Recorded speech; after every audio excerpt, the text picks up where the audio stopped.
Good morning, church family. Welcome to our second midweek video blog. As you probably know, Wake County is considering a stay-at-home order, and as far as we know, we're still going to be able to stream services on Sunday morning. If that changes, we'll let you know, but one way or another, we'll get a sermon out to you and some plan for how to do a time of worship as a household, and wherever you have to stay at home, whoever you're with. This morning, I want to look at Isaiah 40. The book of Isaiah gives some of the most exalted pictures of God in all the Bible. Throughout his prophecies, you hear this refrain, "I am the Lord and there is no other." And he gives us all kinds of word pictures to support that. And in Isaiah 40, these two ideas of God's power and God's nearness, God's closeness, come together in really beautiful ways. It's good to remember the context. This is God's judgment becoming more and more certain. In Isaiah 39, the Babylonian captivity was prophesied. And so Isaiah in some ways is speaking these for a future generation who's going to be a time of great hardship as they live those 70 years in Babylon. They need to hear God's word on deliverance and comfort and his power so that they don't doubt and lose heart. And so those words speak to us as well. We need to see that both God as all-powerful and as near to us. In some ways, we don't want a God who's all-powerful if he's not near to us and concerned for us. And we also don't want a God who's concerned for us but isn't all-powerful. But the good news is that the God of the Bible, the true and living God, is both all-powerful and he is concerned for us. And as I said, we see that in Isaiah 40. It comes out in Isaiah verses 10 and 11 in a really great way. So the first is his power. In verse 10, "Behold, the Lord God comes with might, and his arm rules for him. Behold, his reward is with him, and his recompense before him." So he comes with might, his arm rules. And those ideas of might and his arm, those are images of his power, of his sovereignty. So Babylon is a strong and powerful superpower in the ancient world. Humanly speaking, it would be impossible for Israel to conquer them, and yet to the Lord, piece of cake. He can raise them up, he can lower them as he sees fit, no trouble. But then in verse 11, the very next verse, it says that he will tend his flock like a shepherd. He will gather the lambs in his arms. He will carry them in his bosom and gently lead those that are with young. So you see, it's very individual care. Whatever need that sheep has, that lamb has, he will give it. Even if it means carrying the lamb in his very arms. He's that close. He's that near. So in some ways, his power bends toward us to meet us in our need. But Isaiah's just getting started. In verse 12, he continues this great picture of God's exaltation. "Who has measured the waters in the hollow of his hand and marked off the heavens with a span, enclosed the dust of the earth in a measure and weighed the mountains in scales and the hills in a balance?" So measured the waters in the hollow of his hand. When you put your hand flat, there's a little bit of a bowl shape there.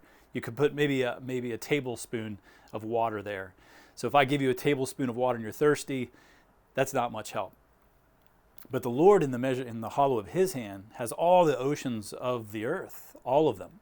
And of course, if there were 10 times the amount of oceans, he could still have it in the hollow of his hand. It's a picture of his total control and his supremacy over all the waters of the earth. And then it says he marked off the heavens with a span. So the tip of your thumb to the tip of your pinky, which for me is about 8.5 inches. So that's a span for me, 8.5 inches. But to the Lord, he marks off all the vast expanse that we see in the night sky and all around us. And then it says that he weighed the mountains in scales. You guys are going to go to Food Line or Kroger or Publix or whatever your favorite place is, and you're going to put your broccoli or your grapes or whatever on the scale. You buy your 2 pounds of vegetables, your produce, and then you go on. But it says of the Lord that he brings the mountains, all of the vast mountain ranges of the earth. Those are what he brings on the scale and measures them. Again, a picture of his supremacy over them, his sovereignty, his infinitude, his infinity. And Isaiah will ask, "To whom then will you compare me, that I should be like him, says the Holy One?" That's verse 25.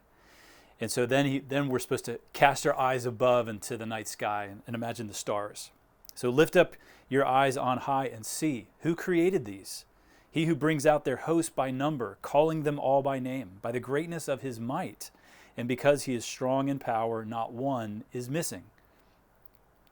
So if on a very, very, very clear night, you can see a few thousand stars. But of course, when it comes to the Lord naming each one of those stars, it's not just what we can see with the naked eye. It's all of those billions of stars in our universe.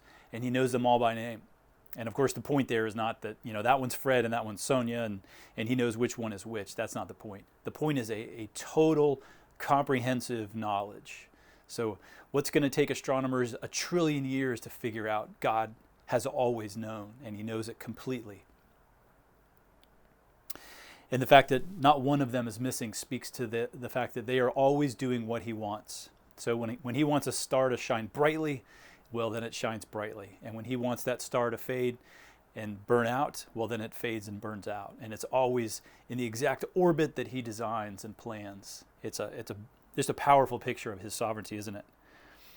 Well, as Jerry Bridges is reflecting on these verses from Isaiah 40 in his book, The Joy of Fearing God, he concludes in a really great way. He says, through these word pictures of God's immensity, sovereignty, and power, Isaiah is seeking to communicate to us something of the greatness of God.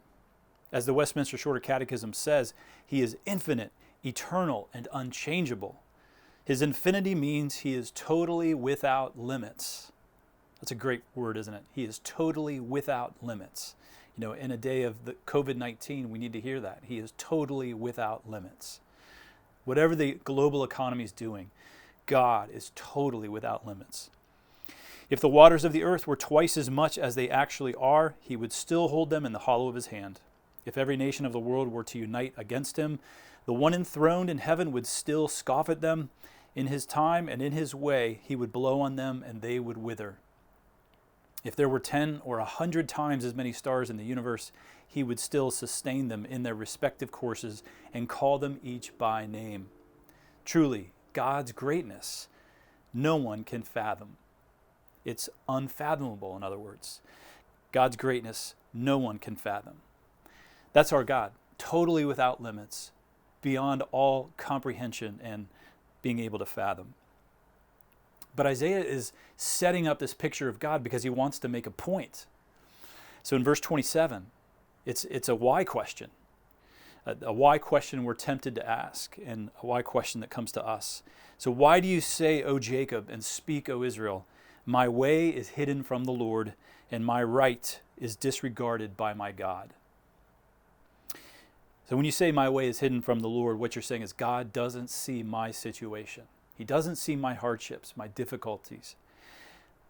But the Lord has just communicated to us how much he does see. He knows all the stars by name. Yes, he knows us by name, and he knows our situations in detail.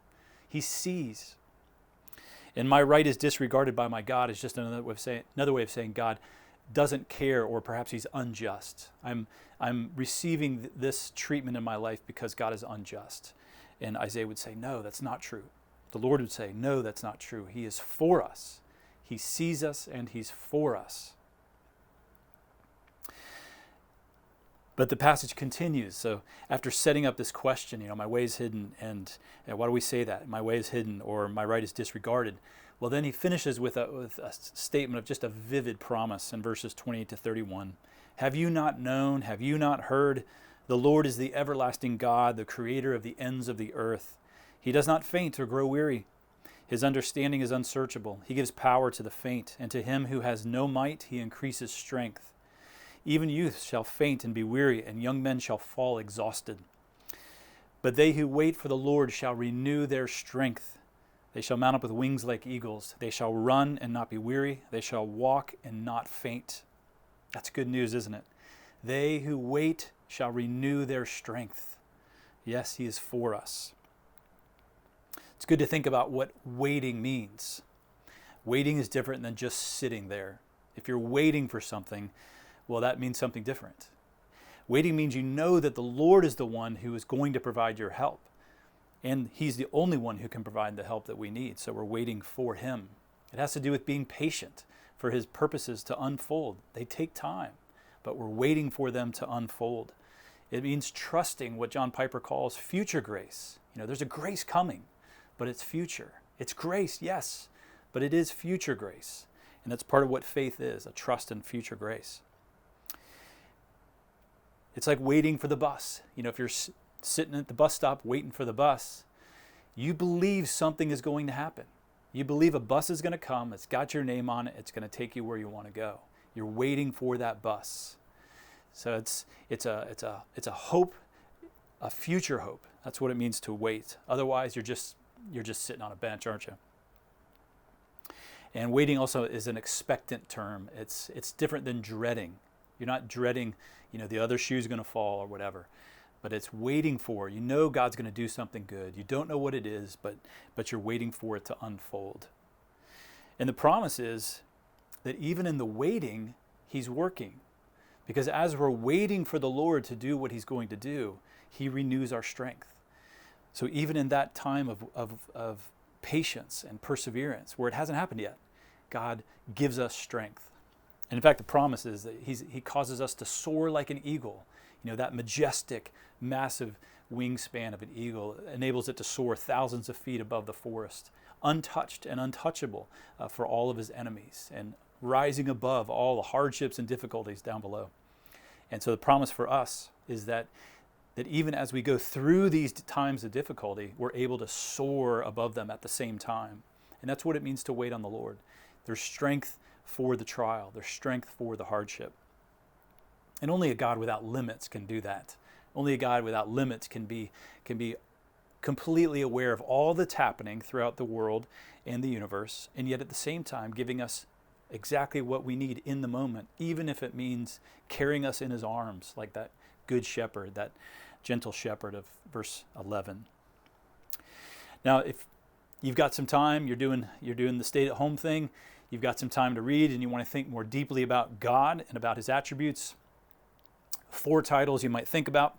One is The Joy of Fearing God, Jerry Bridges, a good read aloud if you want that as a family.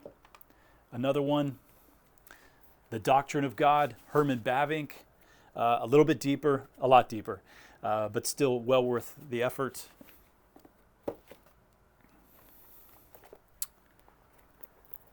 Got The Knowledge of the Holy, A.W. Tozer, a very wonderful, inspiring reflection on God.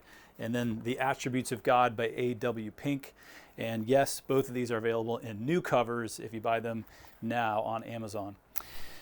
So that's all we have today. We'll see you next time. Thanks.